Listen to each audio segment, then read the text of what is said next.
un verdadero honor poder contar con la presencia del doctor Fernando García.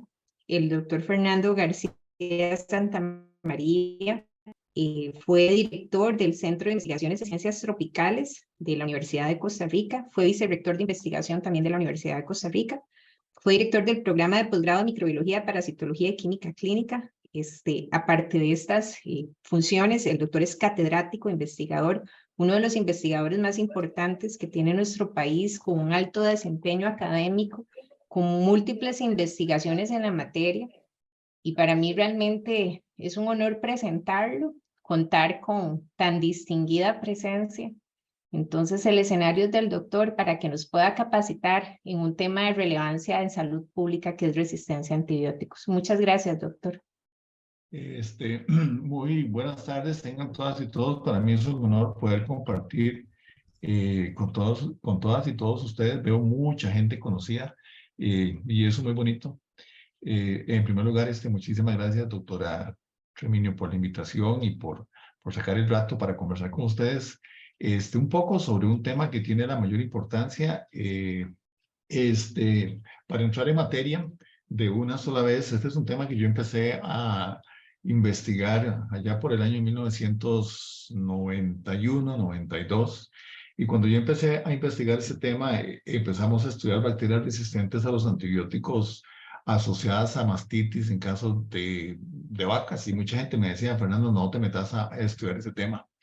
Ese es un tema que ya es estudiado en los hospitales y ya hay mucho hecho al respecto. Afortunadamente no hice caso al consejo y me dediqué desde entonces, ya llevo más de 30 años estudiando el tema en la Universidad de Costa Rica, en donde se puede hacer mucha investigación y yo me siento, al igual que los funcionarios de la Caja, yo me siento muy feliz de ser un funcionario público de parte de una de las instituciones, tal vez no tan emblemáticas, pero sí muy emblemáticas como la Caja, que es la Universidad de Costa Rica, y que tenemos que hacer un enorme esfuerzo por sostener nuestros sistemas de salud al respecto. En este contexto, sí, la resistencia bacteriana a los antibióticos es un tema muy grande, muy complejo, muy difícil de manejar. Y creo yo que, aunque hemos hecho algunas cosas, creo que no hemos hecho bastante y creo que aún podemos hacer muchísimas otras cosas más. Por eso le quiero dar las gracias a la doctora Treminio por brindarme este espacio para sostener esta conversación con ustedes. El subtítulo de la charla es ¿por qué ocurre y qué podemos hacer al respecto? Podemos hacer muchas cosas, pero antes quiero ver cuáles son los antecedentes. Hace algunos años ya estaba yo conversando con el doctor Jorge Mora Duarte de Hospital México. Él era el jefe de la unidad de cuidados intensivos en el Hospital México, y estábamos en un foro discutiendo qué se podía hacer al respecto, qué era lo que estaba pasando. Y las palabras que mencionó este doctor tan brillante vienen que me dejó muy impresionado, porque son esos médicos intensivistas que que literalmente están en el límite entre la vida y la muerte. Y él me dijo así, mira, ahí estoy yo frente al paciente, contemplando lo que se va a morir y no puedo hacer nada. Son palabras muy duras de una persona que vive una realidad sumamente fuerte. La resistencia a los antibióticos yo la definiría como un sinónimo de fracaso terapéutico. Es decir, ya cuando los antibióticos dejan de funcionar. Eso sin duda alguna tiene un impacto muy fuerte, muy severo, no solamente para los pacientes de la caja, sino en general para toda la sociedad, y eso es lo que vamos a discutir hoy acá. Los antibióticos o los antimicrobianos en general, pues, eso no involucra solo antibióticos o antibacterianos, tiene que ver también con antifúngicos, con antimicobacteriales, con antiparasitarios, con antivirales, prácticamente con cualquier droga. Es que cualquier uso que nosotros hagamos de ellos, cualquier uso, va a generar resistencia e invariablemente socava su utilidad futura. Imagínense ustedes que a nosotros nos dieran una aspirina para quitarnos el dolor de cabeza, pero que nos digan, sí, pero usted se puede tomar a lo largo de su vida solo 10 pastillas de aspirina para que le quite el dolor de cabeza. Porque ya a la pastilla número 11 ya la aspirina ya no le va a funcionar. Bueno, es algo muy similar está pasando con los antibióticos, es que simplemente dejan de funcionar. La resistencia a los antimicrobianos en términos generales se caracteriza por tres aspectos fundamentales y por eso es de gran importancia. El primero de ellos es que, como les menciono, hay una disminución en la eficacia de la terapia. Es decir, ya los antibióticos no dejan de funcionar. Algunas otras drogas que dejan de funcionar, por ejemplo, son las drogas antitumorales, anticancerígenas, por ejemplo. O sea, la célula tumoral genera resistencia y deja entonces de funcionar, pero prácticamente ningún otro medicamento tiene esa particularidad. Eso tiene una consecuencia inmediata, que hay un incremento en la morbilidad y en la mortalidad por las infecciones, principalmente bacterianas, y en los sistemas de salud tienen impacto muy fuerte, porque hay un incremento en los costos. Obviamente ya se requieren tratamientos más caros, las estadías hospitalarias son más largas, y tal vez uno de los casos más interesantes que se presentó a partir del año 2009 con el brote de clostridoides difícil en el Hospital San Juan de Dios, que luego pasó para otros hospitales. Al principio el tratamiento con vancomicina era por 7 días. El tratamiento está llegando en estos momentos hasta por 30 días y a veces más. Y eso implica que tenemos que hospitalizar más tiempo a nuestros pacientes con un riesgo implícitamente mayor. Como les mencionaba, tiene que ver con virus, con bacterias, con hongos y con parásitos. Pero hacemos énfasis en particular con los antibióticos, con los antibacterianos, porque el uso que se hace o el abuso que se hace es muchísimo mayor. Tener resistencia a antibióticos. El tiempo de generación de los seres humanos anda alrededor de los 20 años. El tiempo que genera las bacterias anda en 20. Las bacterias constituyen posiblemente el mayor componente de la microbiota humana. Nuestro cuerpo está conformado de más o menos 10 a la 13 células propias, células humanas, pero tenemos en nuestro cuerpo 10 a la 14 bacterias. O sea, tenemos más bacterias que células propias. Como le digo a mis estudiantes en la Universidad de Costa Rica, somos literalmente una bacteria gigante caminando nosotros por ahí. En términos de peso, para que tengamos una idea, a veces que nos estresamos un poco por el peso que tenemos. Bueno, 2 kilos de nuestro peso son bacterias. En 1 mililitro de saliva tenemos 1.000 millones de bacterias. En 1 gramo de sarro dental tenemos 10 a la 11 bacterias. La misma cantidad que tenemos en 1 gramo de heces. Entonces, literalmente nosotros estamos rodeados por bacterias constantemente. Y una minoría de ellas son las que nos causan infecciones. Pero prácticamente todas las bacterias, causen infecciones o no, pueden ser portadoras de genes de resistencia a los antibióticos. Las infecciones en términos de tratamiento, las infecciones bacterianas son mucho más frecuentes que el resto de las infecciones microbianas. Y tal vez un tema que me van a decir que soy un defensor de las pobres bacterias, pero al final de cuentas alguien tiene que conversar por ellas. Tal vez uno de los aspectos más importantes es que el problema de la resistencia bacteriana es culpa y responsabilidad solamente de nosotros, las personas. No le echemos la culpa a las bacterias. Somos nosotros quienes debemos revisar la forma en que nosotros nos comportamos con el uso de los antibióticos. Brevemente, sin entrar en mucho detalle técnico, esta charla yo la divido como en 2 partes. Una parte un poquito más técnica, digamos. Sé que soy invitado, así que me tengo que portar bien. Estas clases, estas láminas yo las uso para maltratar a mis estudiantes de posgrado principalmente. Pero básicamente la clase se divide como en 2 partes. Entrar en una parte técnica, más microbiológica, y en una segunda parte tal vez un poquito más política, social, incluso ética. Entonces, cuando uno habla de resistencia, que también yo se lo menciono como es un sinónimo de fracaso terapéutico, este fracaso terapéutico sucede porque las bacterias se adaptan a crecer a concentraciones de antibióticos muy altas. Cuando nosotros prescribimos un antibiótico a un paciente, sea independientemente por la ruta de administración, por el tipo de antibiótico, por la forma, por los diferentes parámetros farmacocinéticos y farmacodinámicos que tenga una molécula, una droga en el cuerpo humano, lo que nosotros vamos a lograr son fluctuaciones de esa concentración del antibiótico entre un mínimo y un máximo, y eso es lo que se conoce como un rango de eficacia terapéutica. Hay bacterias que crecen a concentraciones relativamente bajas, es decir, si yo le pongo una baja concentración de antibiótico, esa bacteria ya se muere. Pero cuando esa bacteria gana genes de resistencia a los antibióticos, tiene la capacidad de poder crecer a concentraciones cada vez más altas de antibióticos. Y eso hace entonces que incluso esa concentración a la cual puede crecer una bacteria es superior al rango de antibióticos, al rango de eficacia terapéutica que nosotros vamos a tener en el cuerpo, en los diferentes compartimientos. Entonces, cuando la bacteria se ubica en un compartimiento en donde la concentración de antibiótico es inferior a la concentración que esta bacteria puede crecer, hablamos entonces de que la bacteria crece, que se llama concentración inhibitoria mínima. Son esas 3 letras que dicen ahí de MIC. Y ese es un parámetro que genera el laboratorio en condiciones in vitro. Y esas condiciones in vitro son muy diferentes usualmente a las condiciones que nosotros vamos a ver en una infección. Es decir, en una infección el número de bacterias es fluctuante, la concentración del antibiótico es fluctuante, la bacteria se expone a pH relativamente bajos, se expone a condiciones de hipoxia y a otra serie de condiciones metabólicas que no se reflejan en condiciones in vitro. Entonces, el reflejo de las condiciones in vitro y las características bacterianas no son necesariamente iguales al sitio de infección.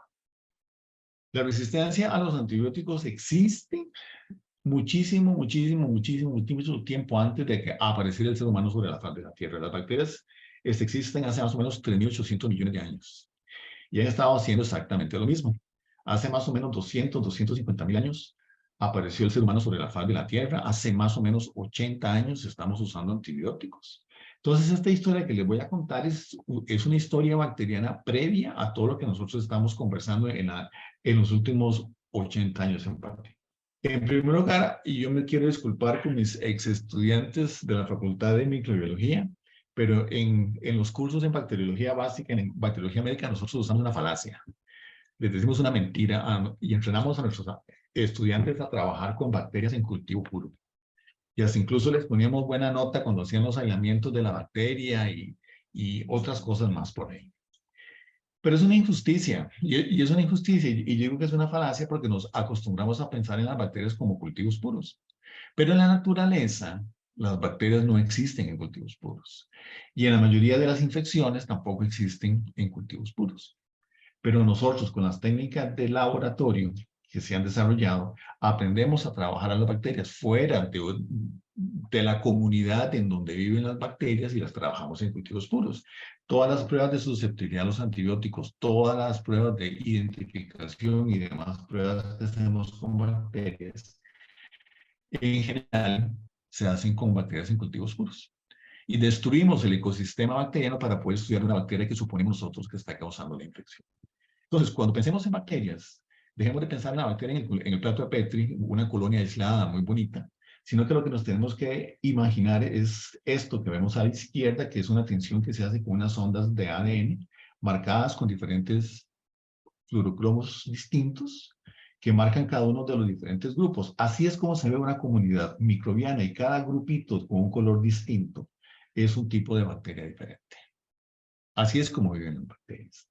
En estas comunidades tendremos bacterias que producen antibióticos o diferentes sustancias que son inhibitorias para otras bacterias dentro de esa comunidad. Y entonces, dentro de esas sustancias que se producen en esas comunidades microbianas están los antibióticos, usualmente producidos por bacterias gram positivas y por algunos tipos de hongos también. Eso significa que las bacterias han estado expuestas a antibióticos a lo largo de muchísimos años, miles de millones de años, antes de que apareciéramos nosotros los seres humanos y nos inventáramos usar los antibióticos. Entonces ya las bacterias tenían mecanismos de resistencia, porque algunas bacterias, y esta es la parte interesante, algunas bacterias tendrán algún mecanismo de resistencia, ahora lo vamos a discutir de una forma muy breve, y eso hace entonces que las bacterias o los hongos que producen antibióticos generen esos antimicrobianos, matan a la población que no puede crecer a esas concentraciones de antibióticos, pero siempre tendremos en esa enorme cantidad de bacterias alguna bacteria que presenta algún mecanismo resistente. Y a mayor uso de antibióticos, esto genera una presión de selección, matamos a las bacterias que crecen a estas concentraciones de antibióticos, y vamos a generar entonces una facilidad para que las bacterias que crecen a concentraciones un poquito más altas se puedan multiplicar. Estas bacterias son bacterias resistentes a los antibióticos. Este concepto de selección del más apto y la población que crece es más apta es un principio biológico que tiene que ver con la evolución y los principios básicos descritos por Darwin y Wallace. Y esto es algo que domina la biología de la naturaleza y esto obviamente también domina el mundo de las bacterias. Entonces, cada vez que nosotros tenemos una comunidad microbiana y le ponemos antibióticos encima, vamos a generar siempre el mismo efecto. Vamos a generar bacterias resistentes a los antibióticos. Es inevitable. En estos momentos, para que lo tengamos bien claro, de todas las moléculas que existen, que se pueden considerar como antimicrobianas, ya por lo menos hay uno o varios mecanismos de resistencia a esa molécula en particular. Vamos a hablar un poquito más de esto. ¿Qué es lo que hacen las bacterias? Las bacterias, por eventos propios de su naturaleza, que también aplican a todos los seres vivos, como los seres humanos, sufrimos eventos genéticos. Recordemos que las bacterias se replican muy rápidamente. En esta conversación que vamos a sostener nosotros, mis bacterias en mi cuerpo, vamos, en espacio de 1 hora, por lo menos se duplican 1 o 2 veces. Y cada vez que las bacterias se replican, como cualquier otra célula en la biosfera, generan mutaciones y eventos de recombinación. Eso genera diversidad. Un paso. El otro paso es que las bacterias comparten genes entre sí. Como les digo, y las bacterias pueden compartir muchos genes diferentes, genes asociados a virulencia, genes asociados a muchos procesos metabólicos distintos. En el mundo microbiano eso es enorme, pero también genes de resistencia a los antibióticos. Y eso está pasando continuamente. Eso está pasando continuamente en mis intestinos, en mi piel, en la boca, en el resto de las mucosas de mi cuerpo, pero está pasando en el suelo del patio de mi casa. Eso está pasando constantemente. Pero cuando ejercemos una presión de selección y pensemos que las bacterias marcadas en este color café son las resistentes a los antibióticos, y nosotros le echamos antibióticos encima a este sistema, lo que vamos a generar es que vamos a facilitar que las bacterias resistentes a los antibióticos empiecen a multiplicar en grandes cantidades, mientras que las bacterias que son susceptibles a los antibióticos se mueren. Entonces, desde hace más o menos 80 años, lo que nosotros estamos haciendo es esto: echarle antibióticos a una comunidad bacteriana que continuamente está generando diversidad biológica por eventos que se han desarrollado a través de 3.800 millones de años de evolución. Y si nosotros seguimos usando antibióticos en la forma en que lo vamos a hacer, esta presión de selección se va a mantener. Bien. Ahora, las bacterias, y esto es lo que estudiamos en microbiología, en términos generales, tienen muchos mecanismos de resistencia diferentes.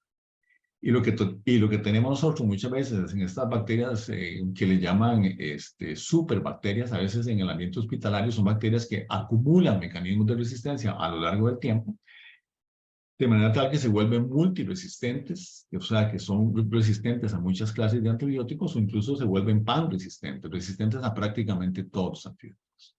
Entonces tenemos el antibiótico que está marcado aquí de una forma de un cuadro de color celeste, tiene que ingresar al interior de la célula bacteriana.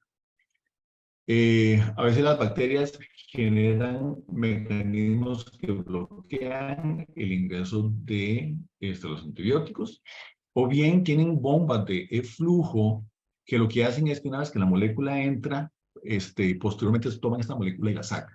De manera tal entonces que las bacterias pueden estar nadando antibióticos, pero que las bombas de flujo sacan el antibiótico y el antibiótico tiene concentraciones muy bajas en la parte interna de la célula bacteriana y no se logra el efecto inhibitorio. También hay otros mecanismos como alteraciones, mutaciones, inactivación de drogas y una gran cantidad de mecanismos distintos. Yo en la UCR estoy dando un curso de maestría que también lo vamos a dar para la especialidad en bacteriología médica, que se llama resistencia a antimicrobianos.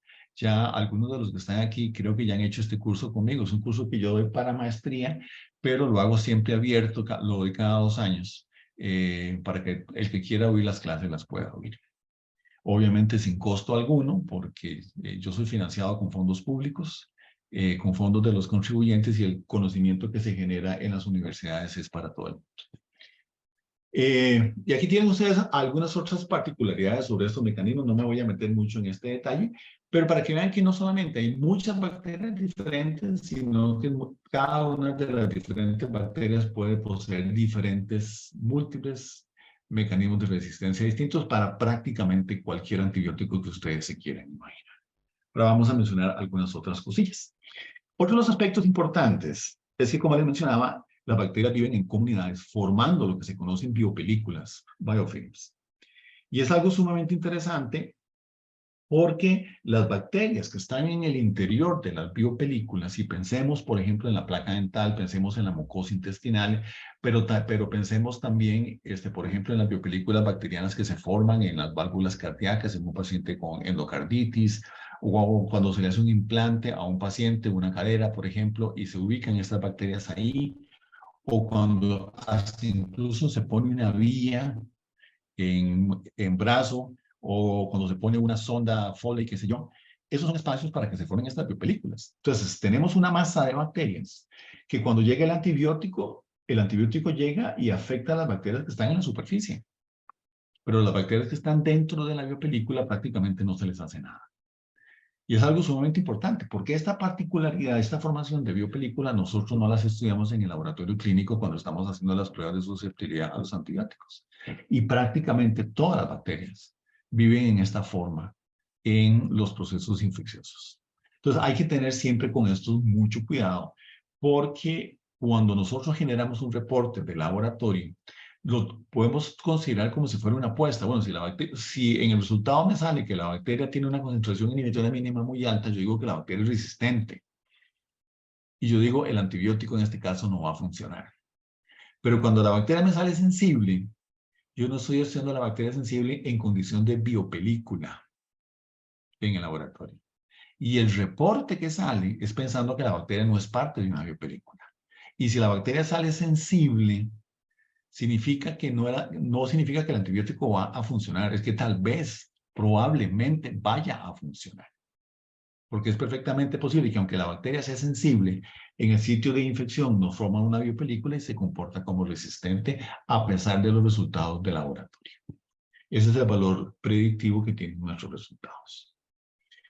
En el año 2017, la Organización Mundial de la Salud saca una lista de las bacterias más importantes que tenemos nosotros en los hospitales de prácticamente todo el mundo. Esto es un abordaje global.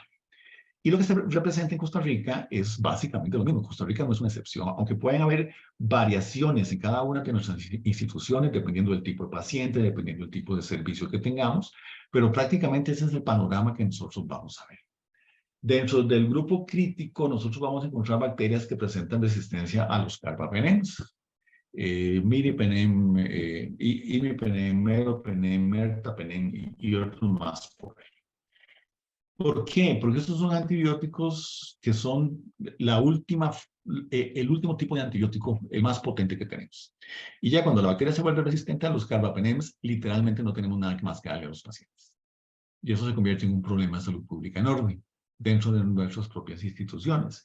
Y ahí hay tres grupos de bacterias en particular, las enterobacterias, que hemos tenido brotes en nuestros hospitales en los últimos años, pero también otras bacterias que no son enterobacterias o enterobacterales, como Pseudomonas aeruginosa y Acinetobacter baumannii.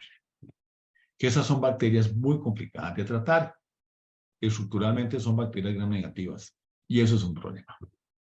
Cuando tenemos infecciones por estas bacterias, muchas veces decimos, bueno, ¿qué le vamos a dar a estos pacientes? Y el médico y la farmacia obviamente tienen aquí un reto enorme de cómo enfrentar estos problemas. En una condición de una prioridad elevada, tenemos otro grupo de bacterias que incluye tanto bacterias gram positivas como bacterias gram negativas, pero todavía tenemos alternativas terapéuticas para estas bacterias. Y luego otras que tienen un fuerte impacto en salud pública, pero también tenemos otros antibióticos en particular para usar. En los últimos años, tal vez 12 años, me he enfocado con mi grupo de investigación a estudiar esta bacteria, Pseudomonas aeruginosa. Ya por el año 2008 más o menos, una colega, Teresita Somoyi, en el Hospital México, me llamó y me dijo, mira, Fernando, mira, es que tenemos un problema con unas pseudomonas que nos aparecen casi que todos los días y que resulta resistente a los carbapenems y que con las pruebas que hacemos en el laboratorio tiene una metalo-beta-lactamasa. Yo estaba en ese momento metido en otro proyecto, en otro montón de cosas, pero cuando me llama una colega y me plantea un problema de ese tipo, yo no le puedo decir que no. Tal vez ese es mi problema más importante con las bacterias. Nunca puedo decir que no cuando me llaman a hablar de ellas. Y empezamos a estudiar esta bacteria en el Hospital México. Y lo que nosotros publicamos en un estudio que empezamos en el 2004 y lo finalizamos en el 2005 y hicimos otras pruebas después, encontramos que más o menos el 80% de las pseudomonas que nosotros estábamos encontrando en el Hospital México, en un año encontramos más de 600. Ojo, el número que estoy hablando, casi, digamos, 2 por día. El 80% de esas bacterias tenían resistencia a los carbapenems por unas enzimas que se llaman metalo-beta-lactamasas. Y la sorpresa que nos llevamos nosotros acá era que no era que simplemente eran resistentes a carbapenems por estas enzimas que tienen estas bacterias, sino que las pseudomonas de Costa Rica tienen 2 enzimas diferentes. No tiene un mecanismo, tiene 2. Y eso fue una sorpresa y eso nos puso a nosotros en el mapa mundial de cómo una pseudomonas se vuelve tan resistente a los antibióticos. Y la única explicación posible es que es una bacteria que en el ambiente hospitalario ha estado expuesto a grandes cantidades de antibiótico a lo largo del tiempo. Y la bacteria sufre estos eventos genéticos, se acumulan mutaciones y eventos de recombinación y otro montón de cosas más, de manera tal entonces de que literalmente se vuelve en un monstruo bacteriano. Y eso es parte de la historia que les quiero contar como ejemplo. Pensemos en cualquier otra bacteria y puede pasar exactamente lo mismo. Entonces, lo que nosotros vimos en este estudio que hicimos en el Hospital México y luego rastreamos la bacteria al Hospital San Juan de Dios, rastreamos la bacteria al Hospital de Niños y un día me llamaron de Guatuso que tenían un paciente con un pie diabético que tenía estas mismas pseudomonas. Entonces yo tuve que conversar con el médico. ¿Y cómo llegó esta bacteria hasta Guatuso? Me dice, bueno, es que es un paciente que cuando lo tenemos que referir, lo mandamos al Hospital de San Carlos y el Hospital de San Carlos lo manda al Hospital México. En el Hospital México se infectó y el paciente volvió con estas pseudomonas hasta Guatuso posteriormente. Y es este tipo de bacterias. Esta es una bacteria que tiene resistencia a prácticamente todos los antibióticos. Como ustedes pueden ver ahí, tiene una susceptibilidad intermedia a la mezcla de piperacilina tazobactam y muestra solo susceptibilidad a colistina. Este es un hallamiento específico que hallamos en el San Juan de Dios en el año 2010 y nos hemos dedicado a estudiar esta bacteria como ejemplo, como un modelo, como un ejemplo en particular. ¿Okay? Hicimos varios estudios, vimos que con qué frecuencia esta bacteria se volvía resistente a colistina y más o menos una de cada millón de estas bacterias se vuelve resistente a colistina. Es decir, si estas infecciones nosotros las empezamos a tratar con colistina, eventualmente la bacteria se va a volver también resistente a colistina. Ven ustedes el perfil de resistencia que tiene esta bacteria. ¿Okay? En el año 2020 publicamos el genoma completo de esta bacteria. O sea, nos metimos, empezamos a hacer estudios, a ver qué era lo que tenía esta bacteria. Y debo decir con mucho orgullo que este es el primer genoma bacteriano que se ensambla en Costa Rica. Ese fue un grupo pionero, nos costó mucho ensamblar este genoma, tuvimos que usar varias técnicas bioinformáticas, porque que es un genoma, siempre ensamblar un genoma completo es muy difícil. ¿Okay? Y nos encontramos una serie de cosas sumamente interesantes, y que este genoma es más o menos 1 millón de pares de bases más grandes que cualquier otra pseudomonas, y simplemente es porque es una bacteria que acumula genes. Y acumula genes, y acumula genes, y acumula genes, y cada vez que le ponemos más antibióticos sigue acumulando genes de resistencia. Dentro de las cosas que nosotros encontramos es que hay una técnica para hacer un estudio filogenético en bacterias. No voy a entrar en mucho detalle, pero lo que pasa es que esas técnicas filogenéticas nos permiten a nosotros identificar clones, linajes de bacterias, y hay 3 clones que se consideran de alto riesgo. Son clones que se consideran de alto riesgo no solamente porque se vuelven muy resistentes a los antibióticos, sino que también son fuertemente virulentos, o sea, causan infecciones muy severas y se dispersan fácilmente en el laboratorio. Esos 3 clones que les menciono, de más de 3.400 que hay, se conocen como ST111, ST175 y ST235, sin entrar en mucho detalle.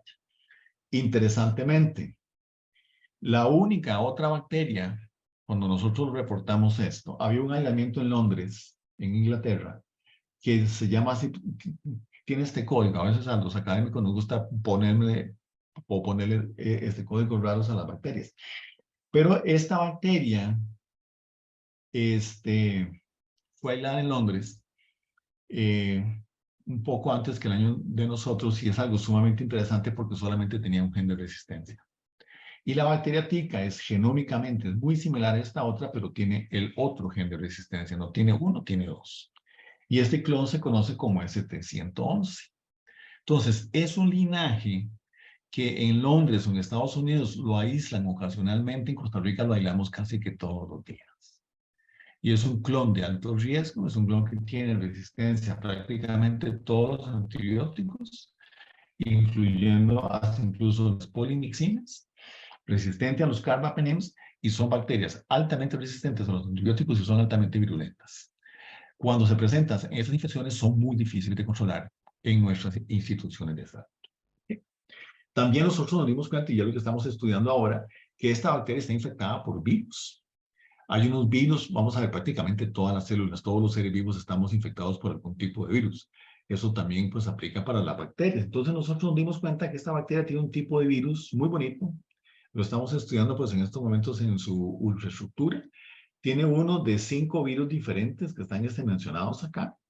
Y lo que nosotros nos dimos cuenta, algo sumamente interesante, es que cuando nosotros cultivábamos esta bacteria y le poníamos una fluoroquinolona, una ciprofloxacina, el crecimiento bacteriano se venía para abajo.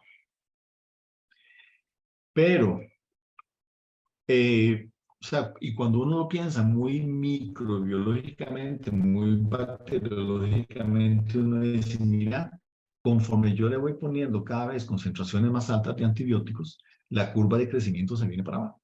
Entonces uno dice, sí, el antibiótico está matando a la bacteria. Eso es lo que uno inmediatamente piensa. Pero en estas mismas condiciones empezamos a cuantificar el número de partículas virales que producen las células infectadas por pseudomonas.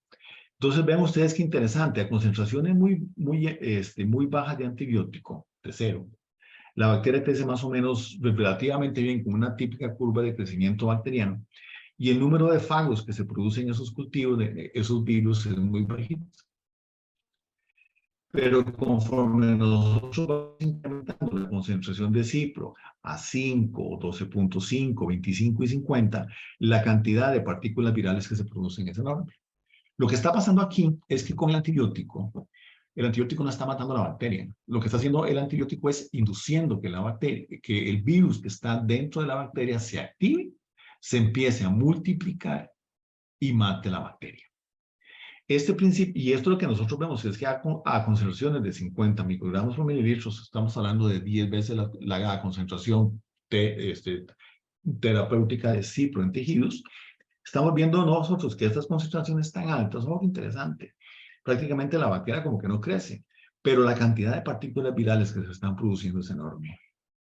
Hicimos el ensayo, bueno, hicimos un estudio de transcriptoma, de cómo se expresaban los genes en estas mismas condiciones. Esto me lo voy a saltar aquí un momentito nada más. Y luego hicimos un estudio en vivo. Esto estamos en proceso de publicación, en donde dijimos, bueno, si tenemos un modelo en vivo, en donde del total de ratones que yo inoculo con esta bacteria intraperitonealmente, se me muere el 70%. ¿Qué pasa si eso que yo estoy viendo in vitro le pongo ciprofloxacina? ¿Qué pasa con la infección? Entonces, hago el modelo de estudio con una dosis bacteriana idéntica en otros grupos. A un grupo lo dejo como control y al segundo grupo yo le pongo ciprofloxacina. Entonces, vean ustedes que hay una diferencia importantísima aquí. En el primer grupo sin cipro, la mortalidad es del 70%. Ese es el grupo control. Y en el grupo ciprofloxacina, la mortalidad es del 30%. Ojo, qué interesante. Aunque la bacteria es resistente a los antibióticos. Claro, estoy usando ciprofloxacina a una concentración muy alta. ¿Qué pasa cuando cuantificamos bacterias? En azul está el grupo control. Entonces vean que el número de bacterias por gramo de tejido es relativamente alto en hígado y en vaso. Pero Cuando le pongo ciprofloxacina, el número de bacterias en hígado y en vaso cae. La infección es más leve y en consecuencia la mortalidad es menor. Y en la misma forma, cuando yo cuantifico el número de partículas virales producidas por la bacteria en el hígado o en el vaso, ven ustedes qué interesante, prácticamente yo no las encuentro.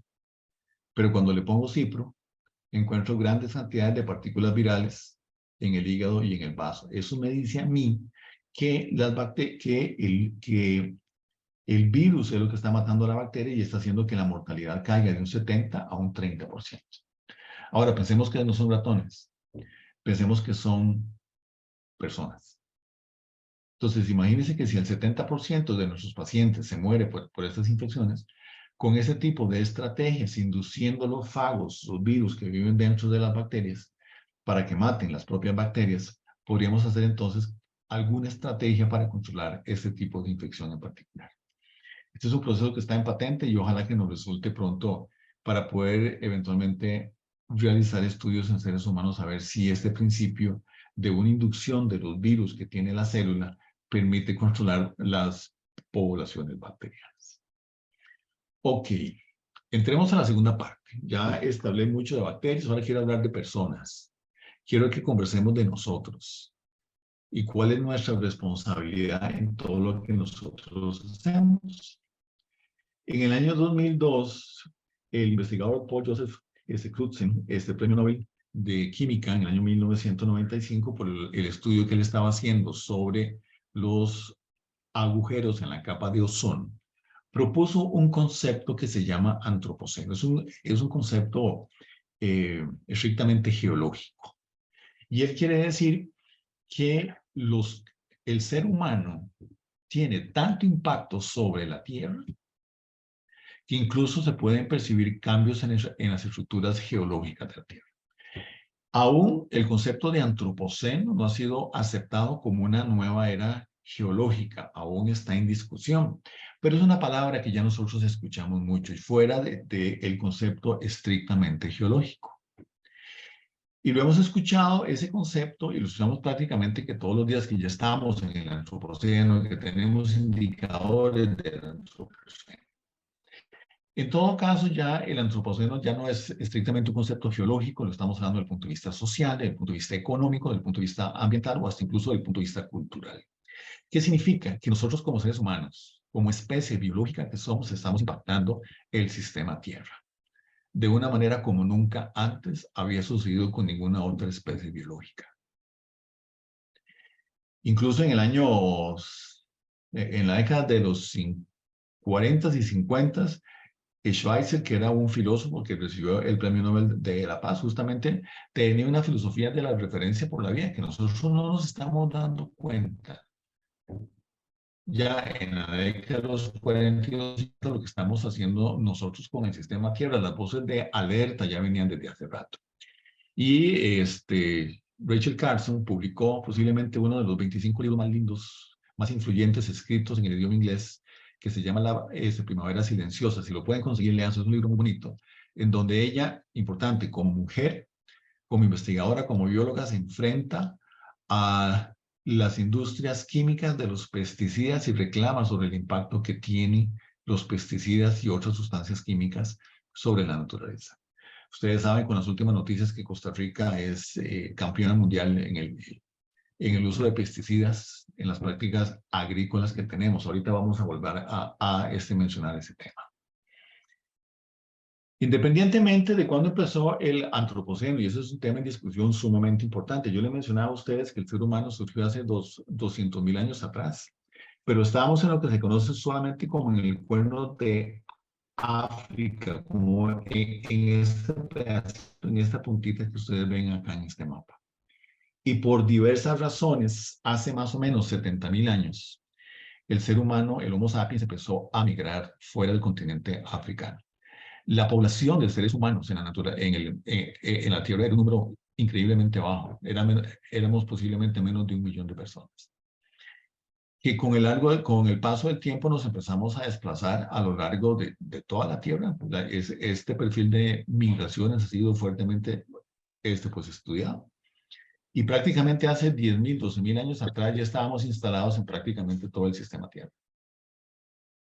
Si quieren pensar que nos hemos estado comportando como una plaga en los últimos 70.000 años, creo que están en lo correcto. No existe ecosistema que no esté colonizado por la especie Homo sapiens. Interesantemente, hace más o menos 10.000, 12.000 años atrás, en varios países, en varias partes del mundo, simultáneamente se inventó procesos agrícolas. Y esto fue un tema sumamente fundamental porque pasamos de ser poblaciones nómadas a poblaciones sedentarias y empezamos a formar barrios, comunidades, pueblos, ciudades. Incluso ya tenemos entonces metrópolis hoy en día. ¿Bien? Es tal el impacto que tenemos nosotros sobre la faz de la Tierra que no existe ningún ecosistema que no se encuentre alterado.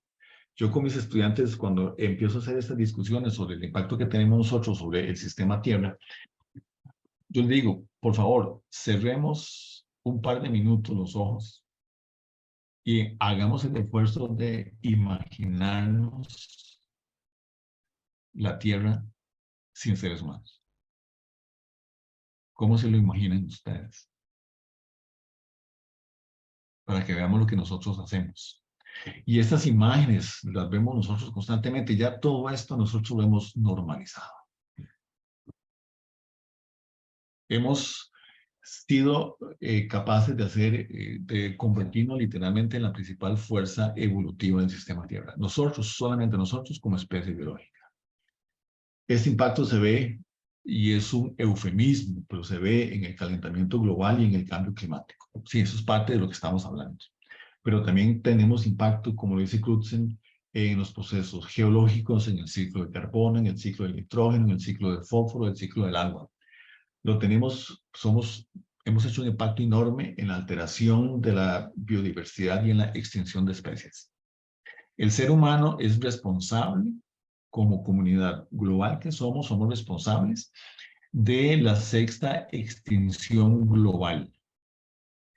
La quinta ocurrió hace 65 millones de años cuando cayó un meteorito en el proyecto del Golfo de México y destruyó una gran cantidad de especies, incluyendo los dinosaurios.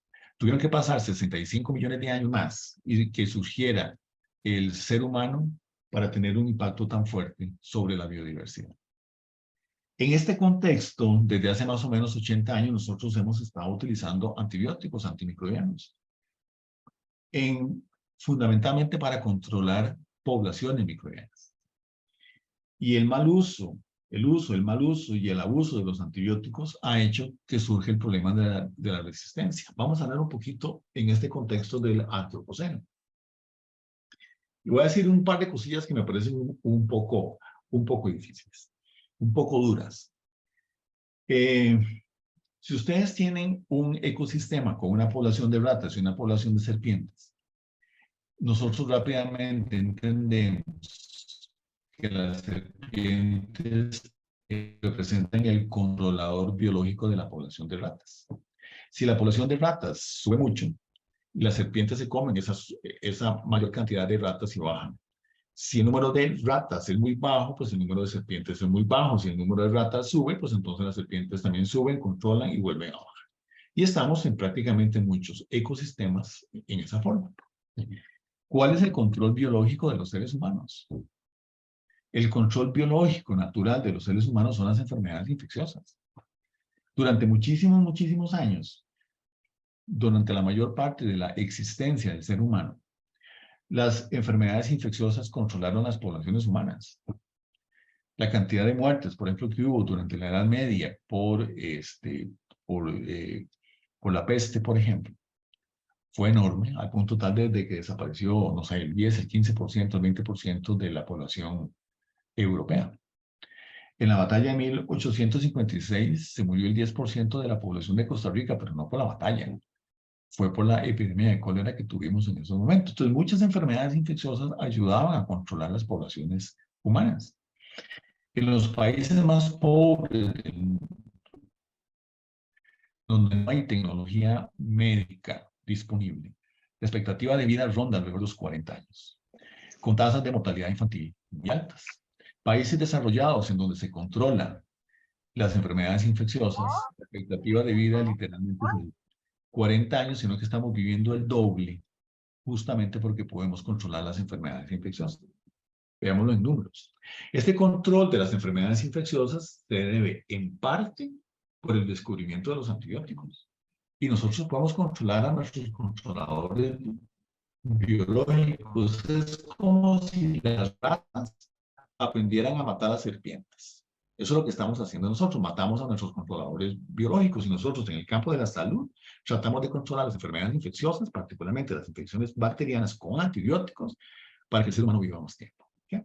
Y así están los trabajos que desarrollaron el tema de las sulfas, por ejemplo, en la década de 1930, los trabajos de Fleming allá en la década de 1920, que empezaron a usar la penicilina en el año de 1942, y la década de oro de 1940 y también la de 1950, con el descubrimiento de muchísimos de los antibióticos que tenemos hoy en día.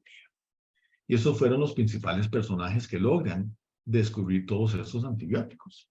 Pero entonces nosotros, los seres humanos, empezamos a controlar a nuestros controladores biológicos. No solamente con los antimicrobianos, sino también con las medidas de higiene y particularmente con el agua potable. El agua potable se inventó, digamos, hacia finales del siglo XIX, ¿no? Prácticamente en los países desarrollados es muy fácil conseguir el agua potable. Costa Rica, un caso de esos. A pesar de las críticas que le hacemos, por ejemplo, a la AYA. Y también en temas de las vacunas. Estas tres medidas han hecho que el ser humano pase de una expectativa de vida de 40 años a 80 años. Estamos literalmente viviendo el doble porque nosotros empezamos a controlar a nuestros controladores biológicos. Nosotros, las ratas, empezamos a matar a las serpientes. Es un comentario un poco duro, pero esto es lo que realmente nosotros estamos viviendo. Vean ustedes cuál es el impacto. Ese es, ya nosotros al año 2023 estamos en 8.000 millones de personas. Hace 300, 400 años atrás estábamos en más o menos 600 millones de personas. Pero aparece la inmunización más o menos en una época en que ya estábamos nosotros en 1.000 millones de personas. Luego aparece el agua potable y los antibióticos. ¿Y qué sucede con la población mundial? Se dispara. Entonces, vean ustedes que hay una coincidencia en el desarrollo industrial, el desarrollo de las ciencias médicas, el control de las enfermedades infecciosas, que se asocia al crecimiento de la población mundial. Estamos en estos momentos en 8.000 millones de personas. Imagínense lo que es el impacto que tienen sobre el sistema Tierra 8.000 millones de personas, y se estima que hasta final de siglo estaremos cerca de los 11.000 millones de personas. ¿Cómo estará el nivel de contaminación en el mundo con 11.000 millones de personas? ¿Cómo haremos nosotros para alimentar 11.000 millones de personas? ¿Cómo hacemos nosotros para controlar las infecciones que se presenten en 11.000 millones de personas? Hacia finales de la década de los 60 y principios de los 70 hubo un triunfalismo sumamente importante. En muchos libros de texto incluso aparecían, mire, ya no tenemos que olvidar de las enfermedades infecciosas, ya las controlamos, ahora tenemos que pensar en las infecciones crónicas. Esas son palabras del doctor Stewart, que era, digamos, el ministro de Salud de los Estados Unidos, y en los libros clásicos de microbiología se estaba hablando de que las enfermedades infecciosas iban a dejar de ser un tema menor. O sea, iban a dejar de ser un tema importante para convertirse en un tema menor. Recordemos que fue en la década de 1980 que apareció la pandemia por HIV-Sida, por ejemplo. Después de estas palabras, el crecimiento de la tuberculosis y el crecimiento de otra gran cantidad de enfermedades que hoy llamamos enfermedades emergentes. Nosotros no hemos controlado nada. Las enfermedades infecciosas siguen apareciendo. En el año 2020 surge la pandemia por SARS-CoV-2, la pandemia del COVID, pero también hemos tenido otros brotes y otras enfermedades sumamente importantes. Hacemos el esfuerzo por controlar. Yo nunca he visto en la historia de la medicina moderna que se haya desarrollado una vacuna en menos de un año para controlar una pandemia. Es impresionante lo que nosotros podemos hacer. En este contexto también está el tema de la resistencia a los antibióticos. Usamos tanto los antibióticos que encontrarse una bacteria sensible a los antibióticos más bien es casi que un evento raro. Entonces, ante las bacterias, cuando se hacían las pruebas de susceptibilidad a los antibióticos, uno veía muchas zonas de inhibición porque la bacteria era muy sensible, pero ahora lo que vemos es esto. Las bacterias son resistentes a los antibióticos. ¿Por qué? Porque nosotros usamos muchos antibióticos, hacemos la presión de selección y nos quedamos solamente con las bacterias resistentes. ¿Sí? Ya en 1945, cuando Fleming recibe el premio Nobel por el descubrimiento de la penicilina, justamente está hablando de que pequeñas cantidades de antibióticos podrían hacer que las bacterias se vuelvan resistentes. Ya es algo que hace 70 años atrás, 80 años atrás lo estábamos empezando a discutir. En el año 2013, el Foro Económico Mundial sacó un reporte, la primera vez que sale este reporte, digamos, mencionando este tema, en donde ponen las bacterias resistentes a los antibióticos muy cerca del terrorismo como las amenazas más importantes. Hace 10 años este tema se considera con esta dimensión. Ya en el año 92 estaría salido un artículo muy bonito por Cohen, y es la primera persona que yo por lo menos tengo en la literatura consultada que menciona la era posantibiótica. En 80 años ya, o en 50 años ya él empieza a hablar o sea, en 50 años de uso de antibióticos ya se empieza a hablar de la era posantibiótica. Estamos entrando en la era posantibiótica en donde en donde las infecciones que fácilmente se controlaban con antibióticos van a volver a matar gente. Y eso es lo que realmente ha vuelto a suceder. En el año 2014 y luego en el 2016, un grupo en Inglaterra, financiado por la Wellcome Trust, hace un estudio sumamente interesante, muy impactante, no solamente desde el punto de vista económico, sino también desde el punto de vista de la salud pública, en donde dice que para el año 2050 habrán muerto 300 millones de personas. Más o menos 10 millones de personas por año. Ojo el dato, 10 millones de personas por año. Y que obviamente esto iba a afectar diferencialmente el mundo, como sucede siempre. En el caso de la pandemia del COVID, hubo países como Canadá que compraron el número de vacunas que superaba en 10 veces la población de Canadá. ¿Qué significa esto? Que pudieron haber vacunado a la población canadiense 10 veces. Eso es lo que se llama el apartheid vacunal. ¿Por qué? Porque hay otros países pobres, particularmente en el continente asiático y en el continente africano, en África subsahariana, en donde que ni siquiera han recibido una dosis de vacuna por COVID. Y en el tema de la resistencia a los antimicrobianos para el año 2050, ellos proyectan que el impacto más fuerte va a ser en los países más pobres del mundo. Por supuesto, siempre es así. Para que vean ustedes las inequidades y las desigualdades y las injusticias que tenemos nosotros a nivel global. Estamos hablando de 10 millones de personas por año. Quiero que se fijen, por favor, en este cuadro inferior, que lo consulté hoy antes de esta charla, para ver si los números eran los correctos. La pandemia empezó el 22 de junio en el año 2020. En el primer año de pandemia murieron 2.17 millones de personas.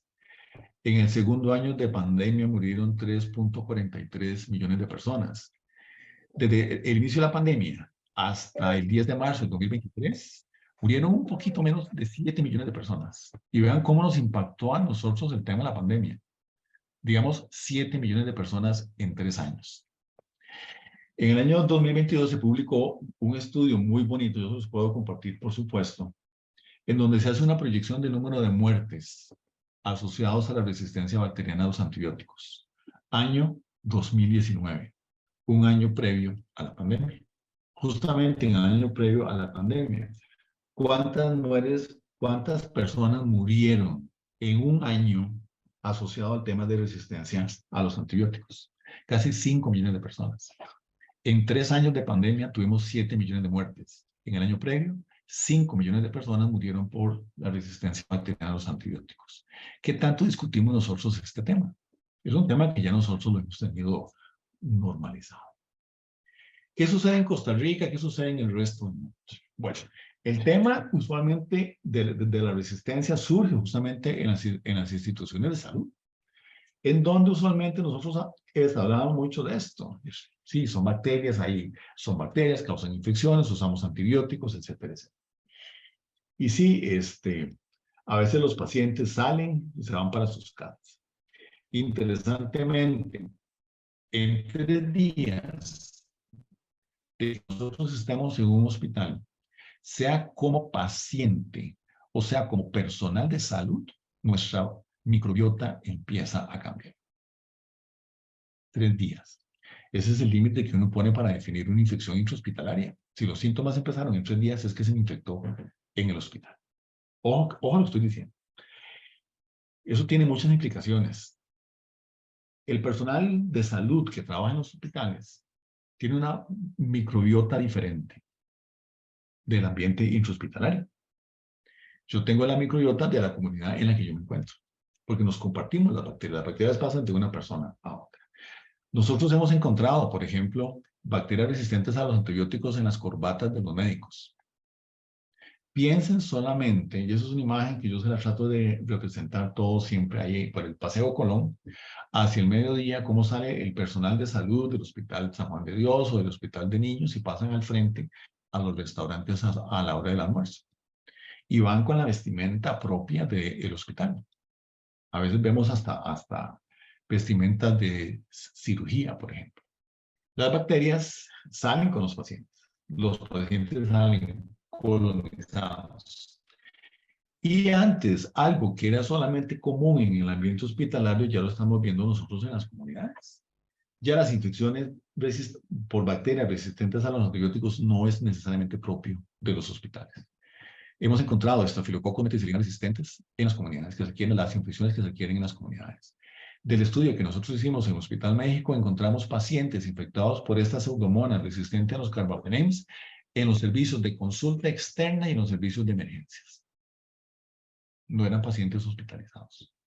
Es decir, ellos adquirieron la infección en la comunidad. ¿Y qué es lo que sucede? Que ahora estamos viendo entonces que los pacientes que se infectan, que se colonizan en las comunidades, ingresan infectados, ingresan colonizados por bacterias resistentes a los antibióticos a nuestros hospitales. Esto es lo que se conoce como el ciclo. Se estima que a nivel global se produce más o menos, cifra importante, más de 200.000 toneladas de antibióticos todos los años. Y más o menos la mitad se consume en los servicios de salud para el control de infecciones en seres humanos. El otro 50% de los antibióticos se consume en el sector agropecuario. Entonces, lo que nosotros comemos también tiene bacterias resistentes a los antibióticos. En un estudio que hicimos que fue un poco polémico, a la gente no le gustó cuando lo sacamos. Incluso recibí amenazas. Literalmente en el parqueo de la Facultad de Microbiología un día a las 7 de la noche, porque sacamos el reporte ya por el año 2001, 2002, por ahí, la publicación es del 2003. Estábamos encontrando bacterias resistentes a los antibióticos en los pollos de consumo en Costa Rica. No existe en Costa Rica un pollo de producción intensiva al que no le pongan antibióticos en sus 30 a 45 días de crecimiento. Lo mismo pasa con los cerdos. Todos los cerdos de producción intensiva en Costa Rica reciben antibióticos. Y eso significa que se utilizan también, ojo, importantísimo, se utilizan también para controlar plagas por bacterias en cultivos de hortalizas. Hemos encontrado más o menos 1 millón de bacterias resistentes a los antibióticos, escuchen bien, 1 millón de bacterias resistentes a los antibióticos por gramo de lechuga. Y cuando la lavamos, llegamos a 10 a la 4. Ahí el conflicto que tengo yo con mi nutricionista, por ejemplo, cuando me dice que coma lechuga, yo digo, mire, es que viene con bacterias. ¿Okay? Entonces, el uso de los antibióticos que hacemos nosotros en la producción de alimentos, ojo, es producción intensiva. Tenemos que alimentar a 8.000 millones de personas. A fin de siglo van a ser 11.000 millones de personas. La producción de alimentos a nivel global es intensivo y no la podemos hacer sin controlar bacterias. En una granja avícola con 30.000 pollitos, se infectan 30.000 por el grado de hacinamiento en el que se encuentra. Entonces, lo usamos para animales domésticos, lo usamos para legumbres, los usamos como terapia, los usamos como profilaxis y los usamos como promotores de crecimiento. ¿Qué significa esto?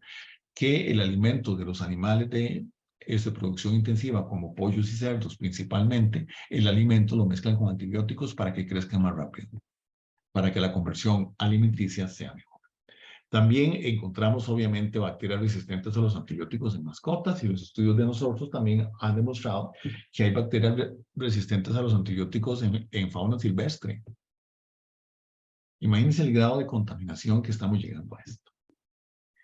En el año 2015, ya para ir haciendo cierre de la charla y hacer un espacio para la discusión, se genera un plan global de acción de la resistencia a los antimicrobianos con esos objetivos estratégicos que están haciendo ahí. O sea, hay que generar una concientización mayor, una mayor comprensión, comunicación, educación, formación efectiva. Hay que hacer mucha vigilancia, hay que hacer investigación. Vamos a ver, pero al final de cuentas, lo que tenemos nosotros que hacer es disminuir la necesidad de uso de los antibióticos. Porque es la única manera de quitar la presión de selección. Si yo sigo usando antibióticos para cualquier cosa, lo que yo voy a hacer es que simplemente contribuyo a generar una mayor presión de selección para que sigan prevaleciendo las bacterias resistentes a los antibióticos. En el año 2018 sale una propuesta, un plan nacional en respuesta a la Organización Mundial de la Salud en el año 2015. Sale un plan de acción nacional de lucha contra la resistencia a los antimicrobianos. El Servicio Nacional de Salud Animal está haciendo un trabajo muy fuerte en ese sentido. El Servicio Fitosanitario del Estado, literalmente, creo que no se ha dado ni siquiera por enterado de que tienen este problema. Las veces que hemos ido a conversar con ellos, literalmente no se dan como por enterados. Acaba de ser presentada una propuesta de ley, está en corriente legislativa para eliminar una serie de pesticidas. No sé si ustedes vieron la noticia hace como 2 semanas, que hay una propuesta de ley para eliminar una serie de pesticidas que se consideran de alto riesgo. Afortunadamente, metieron los antibióticos de uso fitosanitario, porque yo no conozco ningún estudio, lo he buscado por muchos lados y no los encuentro, de cuál es el efecto que tienen los antibióticos en el control de plagas en hortalizas, por ejemplo. No tiene ninguno, pero en Costa Rica lo usamos a grandes cantidades, como si fueran un pesticida más. Estamos hablando de algunos antibióticos que tal vez son raros en la salud humana, como la casugamicina, por ejemplo. Pero hay otros antibióticos de la versión de las tetraciclinas, estructuralmente muy similares, por ejemplo, a la doxiciclina o a la aminociclina, o hasta incluso un antibiótico que lo usamos nosotros también en salud humana. Está dentro de las alternativas terapéuticas, como es la gentamicina. Sí, en serio, la gentamicina se lo estamos echando a la comida que nos comemos. Y obviamente tenemos bacterias resistentes a los antibióticos. En un estudio que hicimos nosotros de microbiota intestinal ya hace unos años atrás, el 100% de las personas que nosotros muestreamos que no estarían consumido ningún tipo de antibióticos en los últimos 3 años, tenían bacterias resistentes a los antibióticos, todas a tetraciclina, más o menos un 50% a gentamicina y más o menos un 20% a ciprofloxacina. Y esto tiene que ver con un concepto, y aquí voy a hacer cierre, que se conoce como la tragedia de los comunes. Es un artículo, ahí les dejo la referencia por si la quieren anotar. Yo con mucho gusto le comparto la presentación a la doctora Treminio para que la comparte con toda la gente, por supuesto. Esto es una información que tiene que ser pública para que ustedes la discutan. Ahí están las referencias, ahí están mis datos, podemos conversar cualquier cosa en cualquier momento. Y básicamente lo que dice Harding en su artículo de 1968 es que cuando el problema es de todos, nadie lo resuelve. Todos evadimos la responsabilidad. Y que realmente no tiene una solución técnica. ¿Cómo nosotros vamos a dejar de usar antibióticos en nuestros hospitales? Es imposible. ¿Cómo vamos a dejar de usar nosotros antibióticos en la producción intensiva de los alimentos? Prácticamente es imposible. Entonces, cuando técnicamente no se tiene una solución, se requiere entonces una solución ética. Y es una responsabilidad ética y son las decisiones éticas las que tenemos que tomar nosotros acá. ¿Cuándo decir que sí y cuándo decir que no al uso de los antibióticos? Entre las conclusiones, aquí les puedo mencionar que el tema de la resistencia a los antimicrobianos como un problema de salud pública es provocado por nosotros los seres humanos en la forma en que en los últimos 80 años hemos usado los antibióticos de una manera en muchos casos muy irresponsable. Que la resistencia a los antimicrobianos como problema es un problema ante todo social, político, económico, cultural, ambiental, es de enorme complejidad y se tiene que ser abordado desde el concepto de que se está promoviendo mucho de una salud, que tiene que ver mucho con la salud humana, pero también con la salud animal y con la salud ambiental. Es un problema social y involucra a muchos actores, prescriptores, consumidores, reguladores, industria farmacéutica, con fuerte incidencia en la medicina humana, veterinaria, y es un problema que tiene que ver con todos nosotros. El año pasado se celebró en la semana del 18 al 24 la Semana Mundial de Concientización sobre el uso de los antimicrobianos. ¿Cuántos se enteraron? Sin duda alguna, los antibióticos y los antimicrobianos en general mejoran la salud y el bienestar de los seres humanos y de los animales, sin duda alguna. Pero el uso excesivo genera entonces resistencia. El mal uso genera resistencia y en una especie biológica extractivista, y ustedes oyen las políticas de muchos países diciendo, si es que tenemos que sacar más petróleo, tenemos que buscar más gas natural, tenemos que botar los bosques para hacer más espacios de siembra, porque tenemos 8.000 millones de personas que alimentar. No hemos aún podido comprender que los antibióticos son recursos biológicos que se agotan, que dejan de funcionar. También es importante considerar otra cosa más, porque usualmente somos muy cortoplacistas. El derecho a la salud es un derecho humano y la vida humana vale por igual para la gente que vive en los países ricos, pero también la gente que vive en los países pobres, para la gente que vive en el presente, pero también para la gente que va a vivir en el futuro. Por eso el derecho a la salud es un derecho humano de carácter transgeneracional. Así entonces, lo que nosotros estamos haciendo hoy atenta contra los derechos humanos de las futuras generaciones. Y en consecuencia, y con esto finalizo, preservar la utilidad futura de los antimicrobianos es un deber moral. Está el nivel de complejidad que tenemos, y yo diría que prácticamente cualquier infección bacteriana es única. Aunque usualmente la clasificamos dentro de una misma caja, cuando uno está hablando, qué sé yo, de una cistitis no complicada, uno piensa que todas las cistitis no complicadas son exactamente iguales. Y digo de que ninguna infección es igual por dos razones fundamentales. Porque la diversidad biológica en los seres humanos es enorme. No existen prácticamente dos seres humanos genéticamente iguales, no existen dos seres humanos fisiológicamente iguales, metabólicamente iguales, por un lado, pero en la misma forma, en ese proceso infeccioso no existen dos bacterias que sean exactamente iguales. Entonces, esa dinámica de interacción que se da entre hospedero, entre persona infectada y el agente infeccioso, básicamente es una interacción única. Ahora, en ese contexto también tenemos que entender que desde el punto de vista farmacocinético, cuando se aplica un antibiótico, cuando se hacen los ensayos clínicos, se trata de hacer como un patrón, ¿ok? Y los ensayos clínicos usualmente empiezan con personas sanas y después se hacen los ensayos clínicos en personas infectadas, en este caso, por ejemplo. Y aunque se saca, digámoslo así, un comportamiento farmacocinético con una serie de dosificaciones, qué sé yo, una dosis a cada 12 horas o cada 8 horas, etcétera, etcétera, lo que sea. Esa es una molécula que yo no puedo predecir su comportamiento en cada una de las personas. Tiene que ver mucho, por ejemplo, el índice de masa corporal, tiene que ver mucho la edad del paciente, tiene que ver mucho incluso el género, tiene que ver mucho el grado de hidratación y una serie de otros factores fisiológicos, como la comida, etcétera, etcétera. Entonces eso define al final, y es lo que importa, ¿cuál es la concentración del antibiótico en el sitio de infección? Es decir, la bacteria me está causando a mí una infección en la vejiga, por ejemplo.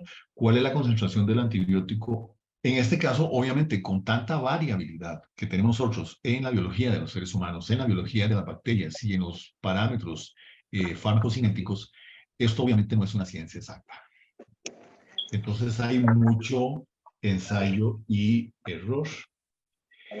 Y ustedes saben muy bien que la medicina no es una ciencia exacta. Desafortunadamente no lo puede ser por el nivel de complejidad que tiene. Eso es como para otra charla en algún otro momento para hablar igual. Por eso entonces se establecen protocolos para eso. Es importantísimo siempre hacer mucha investigación. usualmente en Costa Rica hacemos relativamente poca investigación y los protocolos que se utilizan en Costa Rica usualmente son protocolos estandarizados en otras latitudes bajo otros sistemas. Y muchas veces es mejor, sin embargo, usar esos protocolos que se estandarizan en otros sistemas que no usar un protocolo del todo. Y muchas veces en el manejo de las infecciones en Costa Rica, las infecciones no se manejan de acuerdo a protocolos, de acuerdo a ocurrencias. Sí, ahí el tema de la educación del personal médico en el estudio de las enfermedades infecciosas y cómo se tienen que prescribir los antibióticos resulta fundamental. Pero no puede todo recaer encima de una receta médica y diga, mire, es que eso tiene que ser de esta manera. También el papel del farmacéutico, yo no sé si hay farmacéuticos en este foro, tiene que haber en la misma forma un papel sumamente importante. El tema es tan complejo que necesitamos gente especializada en la medicina, también necesitamos gente especializada, por ejemplo, en la farmacia, gente manejada, especializada en pues, enfermería y en la misma forma también es gente especializada en el laboratorio clínico, porque la interpretación de los fenotipos y de los resultados en el laboratorio son muy complejos. A mí me parece, digamos, muy sensato tener gente bien formada, por lo menos en esos espacios distintos, para que se definan los protocolos y entonces pasar, se me está moviendo la pregunta. Y justamente en ese tema que está mencionando la doctora Guzmán, por un lado el compromiso político, el ambiente político y la toma de decisiones en políticas públicas, y quiénes son los tomadores de decisiones que se basen en evidencia y no en ocurrencias, versus la calidad científica, la calidad de formación, la calidad que tiene el personal que maneja este tema. Si nosotros esos espacios no los usamos para discutir, para formar al personal que está involucrado en esto, ¿cómo lo vamos a lograr? Sin duda alguna, los médicos infectólogos, por ejemplo, desde el punto de vista de la escuela de infectología que tenemos en Costa Rica, es muy bueno, es muy bueno. Y los médicos infectólogos estudian muy de cerca esto. Pero ¿cuál es el nivel de interconsulta con los médicos infectólogos? Bueno, ¿y cuál es la disponibilidad de los médicos infectólogos que tenemos en el sistema de salud? Casi prácticamente todos están concentrados. Creo que son menos de 30 médicos infectólogos y todos están prácticamente concentrados en el área central, en el Valle Central. ¿Y cómo hacemos nosotros para tomar las decisiones con los médicos infectólogos y decir, bueno, vamos por aquí o vamos por allá? Cuando son tan poquitos, cuando son tan poquitos. Ven ustedes que, por ejemplo, los medicamentos antitumorales solamente los pueden prescribir los médicos oncólogos, pero los antibióticos los puede prescribir cualquier médico, incluso los farmacéuticos lo podrían hacer, incluso los odontólogos lo podrían hacer, por ejemplo. Sí, tenemos que restringir y definir cuáles son esos patrones. Sí, las terapias antibióticas en la mayoría de las interconsultas en los hospitales se dirigen a un aumento en la cantidad de días de tratamiento y no en un desencadenamiento de la terapia y luego realizar un segundo antibiograma. Si nosotros tenemos un primer antibiograma que nos dice a nosotros, esos antibióticos son resistentes, digamos, no van a funcionar, versus esos antibióticos eventualmente sí podrían funcionar y quitémosle ese aspecto de que las diferencias que hay entre las pruebas in vitro y el sitio de infección. Sí, nosotros podríamos decir que si nosotros tenemos una buena precisión, un buen dato de laboratorio, ¿okay? Nosotros podríamos pensar que podría ser mejor aumentar la dosis o aumentar el día de tratamiento o hacer eventualmente un desescalamiento, pero eso depende de las propiedades farmacocinéticas que tenga el antibiótico y de las propiedades fisiológicas que tenga la bacteria. ¿Bien? ¿Por qué? Vamos a ver, ya entrando un poquito más en detalle, yo no sé si me puedo ir un momentito para atrás en la presentación. Eso no lo traía preparado así como para discutirlo acá, pero voy a tratar de basarme en esta imagen. Porque al final, uno de los grandes temas, por ejemplo, es el tema de las dosificaciones y el tiempo. Otro gran tema importante aquí es el área bajo la curva y las relaciones que se presentan entre los diferentes parámetros que tienen que ver con la concentración máxima, con el tiempo y con el área bajo la curva. Entonces, hay que tener conocimientos muy precisos desde el punto de vista farmacocinético sobre estos parámetros para cada uno de los diferentes antibióticos, porque hay ciertos antibióticos que se manejan bajo el parámetro del tiempo y hay otros antibióticos que se manejan con el parámetro de la dosis.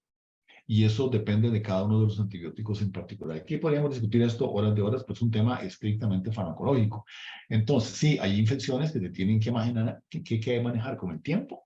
O sea, el efecto mayor se logra con el tiempo o el efecto mayor se logra con las concentraciones. Entonces, es un juego literalmente de estos dos parámetros y tiene que ver con el tipo de antibiótico y tiene que ver con el tipo de bacteria y el tipo de infección que se tiene. Entonces, no es una regla de tres tan fácil como quisiera. Entonces, literalmente, hay que tener mucho conocimiento farmacocinético, entender muy bien la farmacología de los antibióticos y desafortunadamente no todo el mundo lo tiene. La discusión literalmente tiene que ser entre médicos infectólogos y médicos, digamos, el médico tratante con el personal de farmacia. Ahí es donde se tiene que tomar esa decisión. Entonces, como te digo, algún tipo de antibiótico responde por el tratamiento, por el tiempo, perdón. Algunos otros antibióticos responden por la concentración. Entonces, eso depende, otra vez, en ese complejo ser humano, bacteria y los parámetros farmacocinéticos individuales, digamos, una medicina personalizada, como tiene que dirigirse justamente si es un tema de tiempo o es un tema de concentración. Es decir, es un abordaje desde el punto de vista médico, desde el punto de vista farmacológico, desde el punto de vista de enfermería y también desde el punto de vista microbiológico, sin dejar por fuera otras pues, especialidades más. Varios aspectos importantes. Un antibiótico no se puede prescribir sin una receta médica.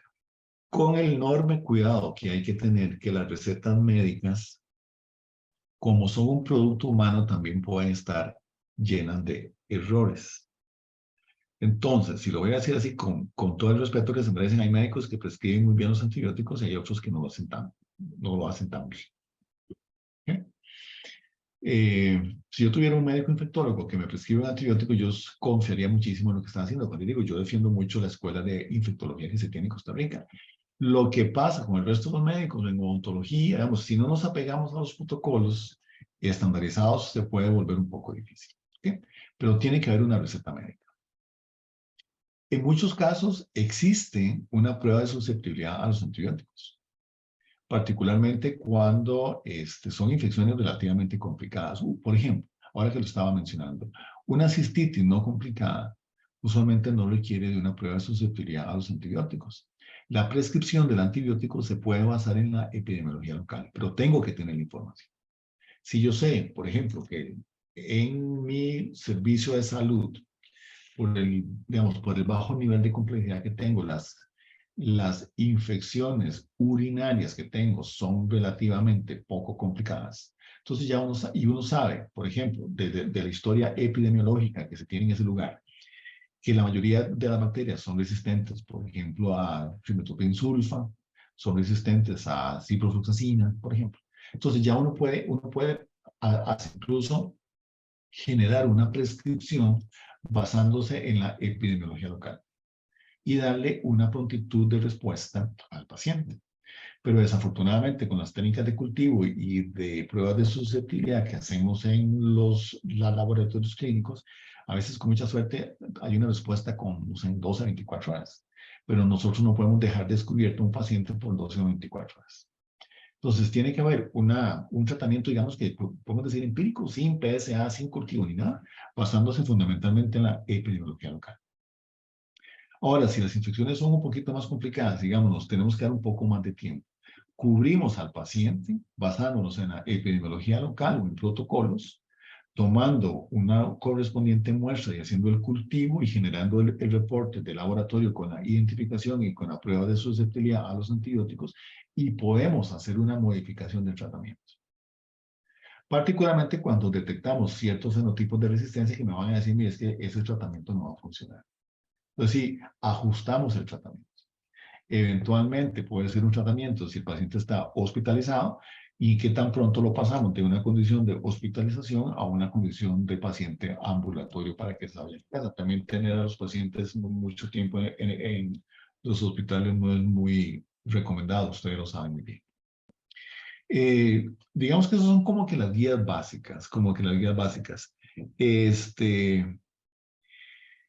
Y así es como los elementos que tenemos que tener, que desafortunadamente no todos los días podemos cultivar todas las bacterias y secuenciar el genoma completo y hacer un estudio de toda la farmacocinética de la droga en el paciente. Ojalá se pudiera hacer eso. Hay países donde ya lo están haciendo. Obviamente son tratamientos, son procesos muy caros donde la calidad de la información que se tiene es brutal, pero sí necesitamos con la información que tenemos en estos momentos tomar las decisiones básicamente bajo esos esquemas. Y ya hay muchos lugares, hay muchos hospitales, muchas clínicas que están empezando a implementar algo que no mencioné en los PROAS de una forma más cuidadosa. Afortunadamente, hay muchas clínicas y hospitales que ya han tomado esa iniciativa y me pone muy feliz porque el tema se está abordando en esos espacios de la manera correcta. Desafortunadamente no se puede hacer con todas las infecciones y con todos los antibióticos y con todos los pacientes. Entonces, cada institución escoge cuáles son las infecciones o los casos que quieren estudiar más en detalle y les aplican pues el programa. Lo que nosotros sabemos sobre bacterias, digamos que es prácticamente nada. ¿Okay? Existen más de 10 millones de especies bacterianas, alrededor de 580 especies causan infecciones en el ser humano.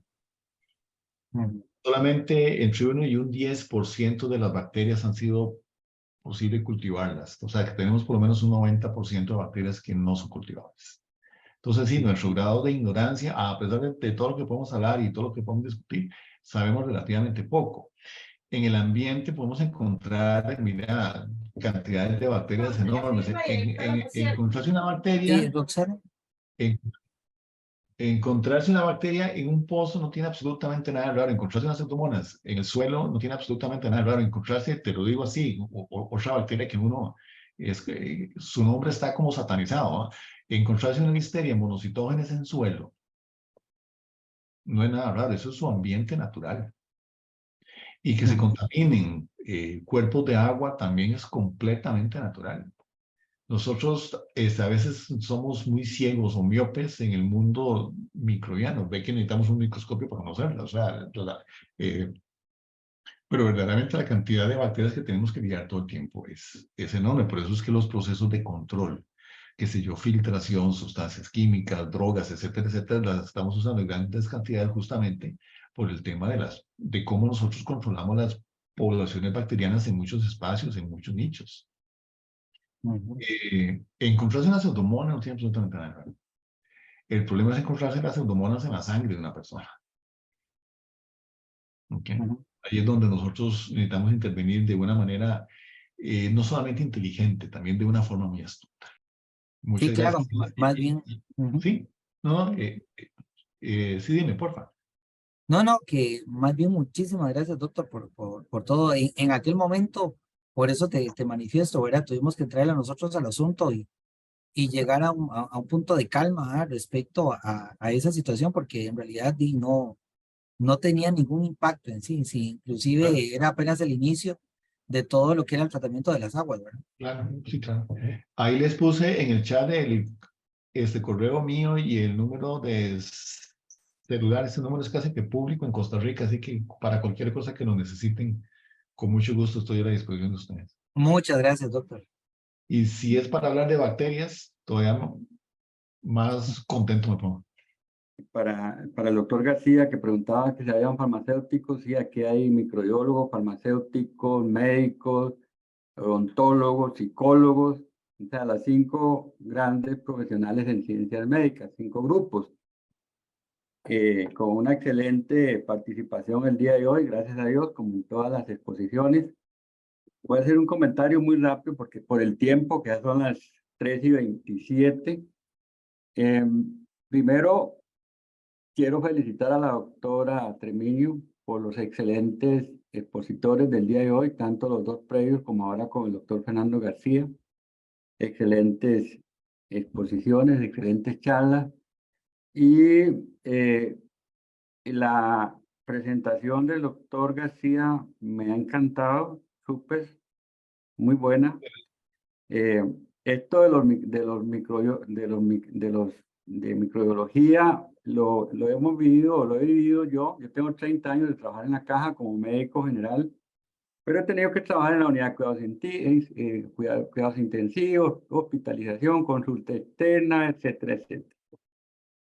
Desde estudiante, cuando llevé microbiología, salí muy preocupado cuando nos daban las charlas y salí con temor de consumir ciertos vegetales, como la fasciola hepática, por ejemplo, un temor horrible ahí con ciertas hortalizas, y ahora voy más preocupado con lo de la lechuga y los antibióticos, pero bueno, ya a mis 60 años yo creo que no tengo que preocuparme tanto por eso. Me quedan como 30 todavía, pero ya pasé el COVID, yo sé que superé esos 7 millones de personas que se murieron por COVID.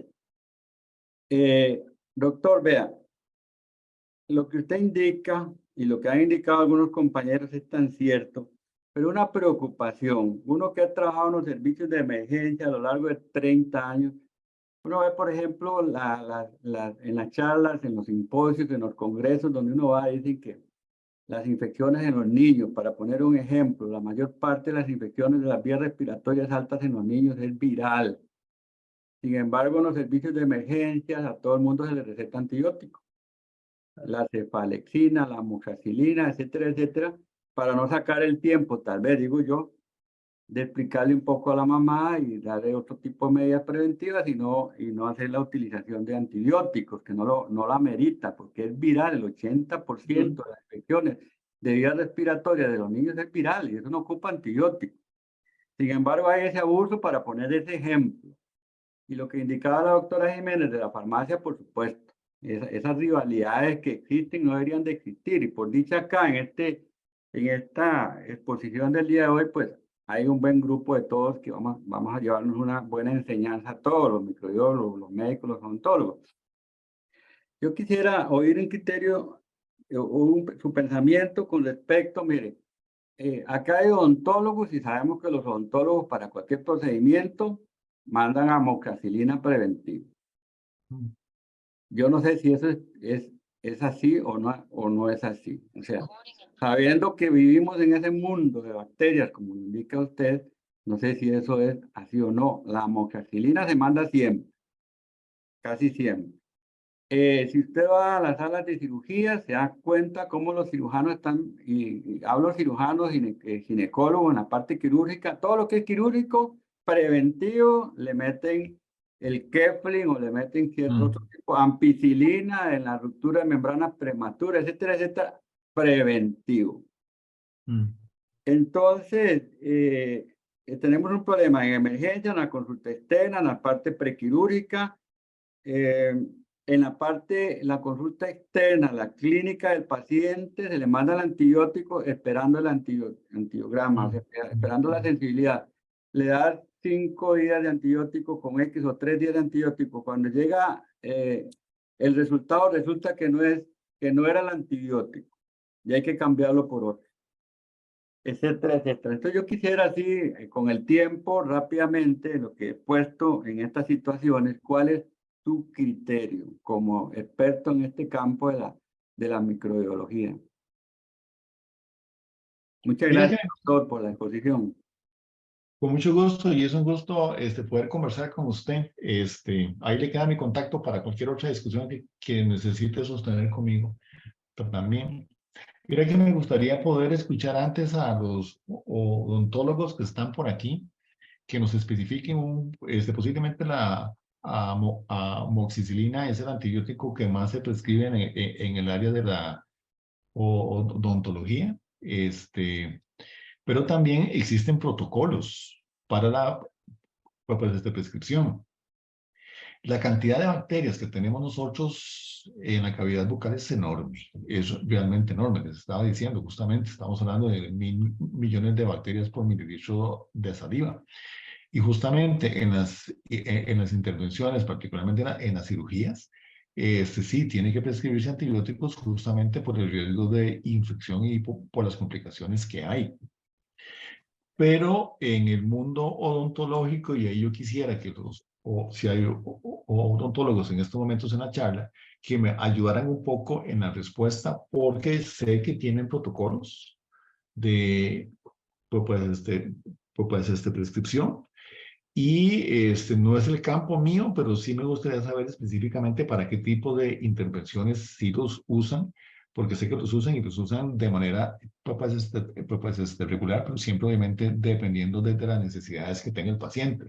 Entonces, paso la pregunta por ahí, a ver si alguien me da una mano en la respuesta para el doctor Asensio. Nosotros sí, ¿verdad? Tenemos para, digamos, si hacemos exodoncias, si tenemos que hacer una cirugía, generalmente mandamos la amoxicilina, ¿verdad?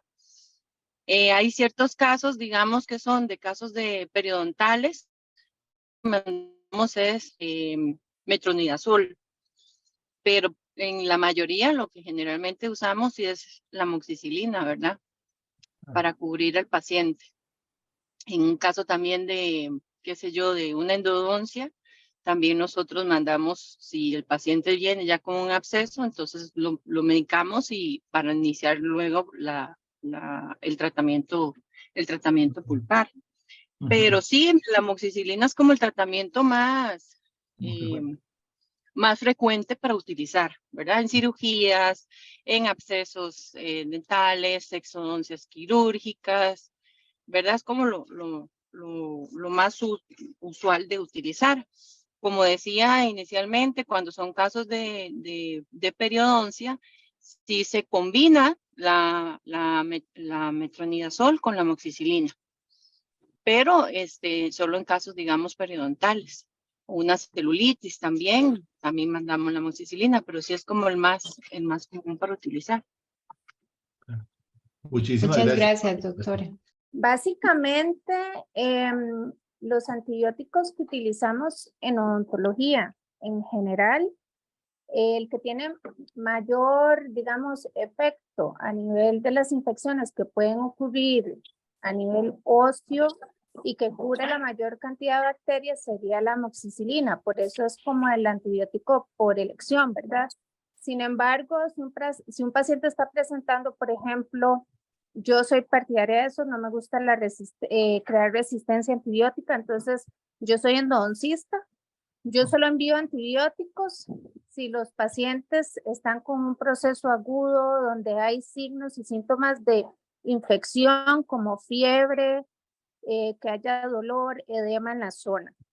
De forma profiláctica solo lo envío para pacientes con algún problema cardíaco, que tenga algún reemplazo de válvula mitral y que necesite para evitar una endocarditis bacteriana, por ejemplo.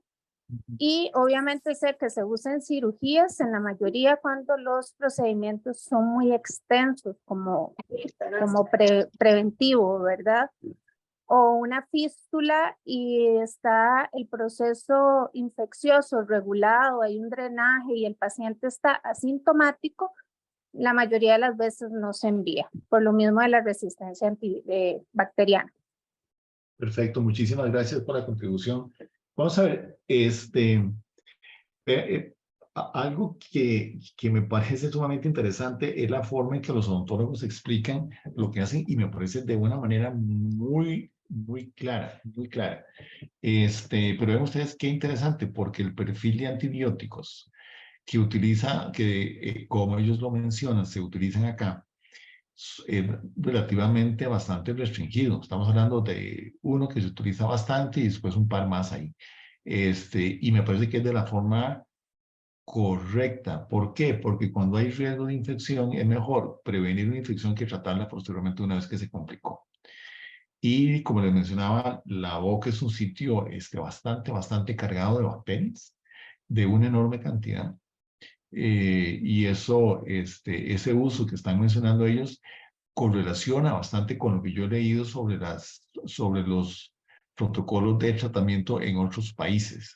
Entonces, vamos a ver, siempre es ideal no usar los antibióticos o usarlos solamente cuando se necesitan, y en la forma en que lo están mencionando las personas que participaron ahora, lo están haciendo de una manera muy correcta.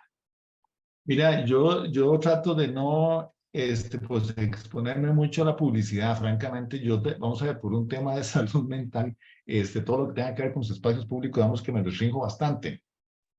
Pero yo he visto mucha publicidad cuando se dice que se mata el 99.99% de las bacterias y de los virus y ese tipo de cosas, ¿verdad? Vamos a ver. Ahí hay un par de temitas que me parece que son interesantes mencionar. El primero de ellos es que hay muchos medicamentos de usos en seres humanos que también contribuyen a la resistencia. Y tal vez el más interesante es el ácido acetil salicílico, que es un medicamento que se usa casi que todos los días en todo el mundo en toneladas, literalmente en toneladas. Es interesante porque el ácido acetil salicílico también presenta un cierto grado de toxicidad contra bacterias. Y las bacterias eso lo perciben. Y las bacterias responden a eso. Entonces, dentro de las cosas que yo le mencioné en los mecanismos de resistencia, es que hay bacterias, bueno, prácticamente todas las bacterias. Óigame muy bien, cuando yo uso la palabra todas es que no encuentro evidencia alguna de que haya alguna excepción para eso. Todas las bacterias tienen un mecanismo que se llama bombas de flujo. Es un sistema de detoxificación normal que tienen las bacterias. Entonces, cualquier sustancia que es tóxica, pues, la saca. El ácido acetil salicílico también es tóxico para bacterias y las bombas que tienen las bacterias, algunas bacterias, lo que hacen es expresarse en mayor cantidad cuando la bacteria se expone al ácido acetil salicílico. Pero nosotros el ácido acetil salicílico no lo consideramos como un antibiótico, por supuesto, pero induce resistencia cruzada a otros antibióticos. Por un lado. Por otro lado, existen otra gran cantidad de sustancias que nosotros usamos de uso doméstico, en los jabones, las sales cuaternarias de amonio, etcétera, etcétera. Nosotros en este momento estamos manejando un proyecto en conjunto con unos investigadores del Instituto de Investigaciones en Salud, el grupo de CINISA, en donde estamos estudiando los mecanismos de resistencia a una bacteria que se encontró en una planta de tratamiento de aguas que tiene resistencia a sales cuaternarias de amonio, que es uno de los desinfectantes más utilizados de uso doméstico en particular. Es interesante, también se han encontrado, y eso es un poco más extraño, ahora a la pregunta del doctor Zárate hace un rato, se han encontrado aislamientos de pseudomonas aeruginosa ambientales que tienen digamos, una tolerancia mayor al cloro residual en las aguas. Y eso no dejó de sorprenderme. Ese es un reporte de hace como 5 años más o menos. Y no deja, ¿por qué? Porque también estamos usando el cloro y es interesante cómo las bacterias empiezan a desarrollar mecanismos de resistencia para tolerar concentraciones cada vez más altas de cloro. Y eso implica entonces de que vamos a ver, lo que identifica una bacteria es que hay una sustancia química en su entorno que es tóxica y utiliza los mecanismos que tenga a su disposición para evadir esa toxicidad. La bacteria, así como yo digo muchas veces, Escherichia coli, no sabe que se llama Escherichia coli, ni le importa. La bacteria sabe que se expone a sustancias químicas que son tóxicas, no sabe si es un antiséptico, no sabe si es un desinfectante o no sabe si es un antibiótico, pero utiliza los mismos mecanismos. Viéndolo desde el otro lado, el uso de desinfectantes domésticos, el uso de antisépticos, el uso de muchas sustancias químicas que tengan algún grado de toxicidad, contribuyen a la resistencia a los antibióticos. Entonces, por ahí anda la historia. Ahora, en el caso que mencionaban de Protex, yo creo que fue la marca, voy a buscar exactamente cuál es la composición química que tiene y a ver cuáles son las sustancias antibacterianas. Vamos a ver, cada vez que mencionan sustancias antibacterianas, miren que a mí se me dibuja en la cara una sonrisa. Es una sonrisa, porque yo digo, bueno, y sí, está bien. Tienen algunas sustancias antibacterianas, sí, contribuyen al tema de la resistencia, pero con la capacidad que tienen las bacterias para multiplicarse, sí, yo me puedo estar lavando las manos y disminuyo la carga bacteriana, por supuesto. Pero ayuda a eliminar las bacterias de la piel, particularmente de las manos, y eso resulta sumamente importante para el control de la transmisión, sin duda alguna. Vamos a ver, y yo no sé si ustedes se dieron cuenta al inicio de la pandemia, yo sí me tuve que poner a contar el número de veces que yo me lavaba las manos por día. Como microbiólogo ya eso uno lo tiene medio incorporado. Y yo estaba llegando más o menos a 20 a 25 veces. Y cuando estoy en el laboratorio, la cantidad de veces que me lavo las manos y me pongo alcohol al 70% o alcohol en gel, es cada, no sé, 3, 4 minutos. Yo no sé si los colegas que tengo yo acá en esta charla se han puesto a contar eso. Entonces, el lavado de manos sí disminuye la carga bacteriana y disminuye el riesgo. Pero hay que tener siempre mucho cuidado con ese concepto de antibacteriano porque da una sensación muchas veces de falsa seguridad. Y hay que tener con eso siempre mucho cuidado. Muchas gracias.